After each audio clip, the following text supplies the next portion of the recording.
नमस्कार, स्वागत आहे तुमचं माझ्या यूट्यूब चॅनलमध्ये, ज्याचं नाव आहे प्रिशियस लाईफ। आज मी आलेले आहे कार्तिकेय स्वामी मंदिरामध्ये। या मंदिरामध्ये फक्त आणि फक्त त्रिपुरी पौर्णिमेला स्त्रियांना प्रवेश दिला जातो, त्यामुळे आवर्जून मी आज इथे आलेली आहे। त्रिपुरी पौर्णिमा ही त्रिपुरारी पौर्णिमा म्हणूनही ओळखली जाते। या दिवशी भगवान शंकरांनी त्रिपुरासूर राक्षसाचा वध केलेला होता, त्यामुळे याला त्रिपुरी पौर्णिमा असं म्हटलं जातं। भगवान विष्णूंचा पहिला अवतार मत्स्य अवतार हा विष्णूंनी कार्तिक पौर्णिमेलाच घेतलेला होता। त्रिपुरी पौर्णिमेला चातुर्मासाची सांगता होते, तर या दिवशी महादेवाच्या मंदिरात किंवा आपल्या घरातल्या मंदिरासमोर 750 वाती या तुपामध्ये भिजवून देवासमोर त्या प्रज्वलित केल्या जातात, त्यामुळे वैकुंठ प्राप्ती होते असं समजलं जातं।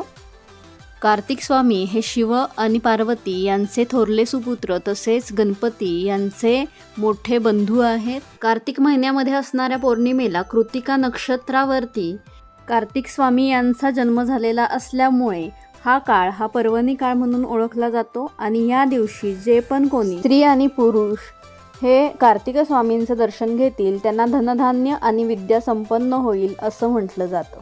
कार्तिक पौर्णिमा सोडून इतर कोणत्याही दिवशी महाराष्ट्रातल्या परंपरेमध्ये स्त्रिया हे कार्तिक स्वामींचं दर्शन घेऊ शकत नाहीत। यामागची दंतकथा अशी आहे की सुन्मुख पाहण्यासाठी उत्सुक असणाऱ्या पार्वती मातेने कार्तिकेयला लग्नाची गळ घातली असता कार्तिकेयनी स्त्री कशी असते या प्रश्नाचे उत्तर पार्वती मातेने माझ्यासारखी असे म्हणतात समस्त स्त्रिया या मला मातेसमान आहेत, म्हणून मी लग्नच करणार नाही असा पण कार्तिकेय स्वामी यांनी केला होता।